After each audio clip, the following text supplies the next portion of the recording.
तर हाय गाई, शुभ सकाळ. तर आपली सकाळ कुडकुडच असते. तर आज मी चालली, आमच्याकडे पाहुणे आला आहे, त्यांना एक्झाम आहे दादरला. तर दादरला चालले, पण गर्दी दादर संडे असून पण तर गर्दी खूप होती.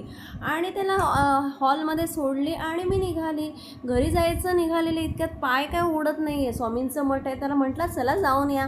तर एकटीच भर सकाळी अगदी 8च्या सुमारास मी निघाले. तरीसुद्धा ऊन खूप लागत होतं. पहिल्यांदा मी चाललेली मठामध्ये, आणि हे आपल्या प्लाझा सिनेमाच्या अगदी समोरून सरळ रस्ता स्ट्रेट गेलं की कुठे वळायचं नाही आहे, आणि जो रस्ता दुसरा वळतो तिथे स्वामींचं मठ आहे. तर मी शेवटी फायनली पोचली स्वामींच्या मठामध्ये, आणि तिकडचा परिसर बघून तर एवढं छान वाटत होतं ना, एक नंबर.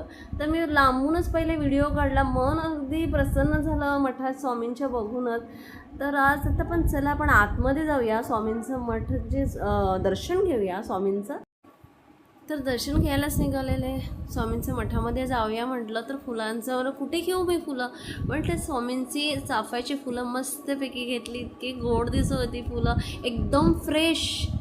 आणि मठामध्ये शिरले, आणि मठामध्ये एवढं शांत होतं संडे असल्यामुळे. मस्त दर्शन झालं, बसले थोडा वेळ 5-10 मिनटं, आणि स्वामींचं रूप बघून तर इतकं प्रसन्न वाटलं की काय बोलू तुम्हाला. श्री स्वामी समर्थ. तर चला मग आपलं काय, बाहेर निघालो. मध्येच ते आपल्याला देवाचा विभूती आणि तीर्थप्रसाद वगैरे घेतला. आणि बोलायचं तर काय, मस्त पावसाच्या हजेरी लावलेली होती अक्षरशः. छान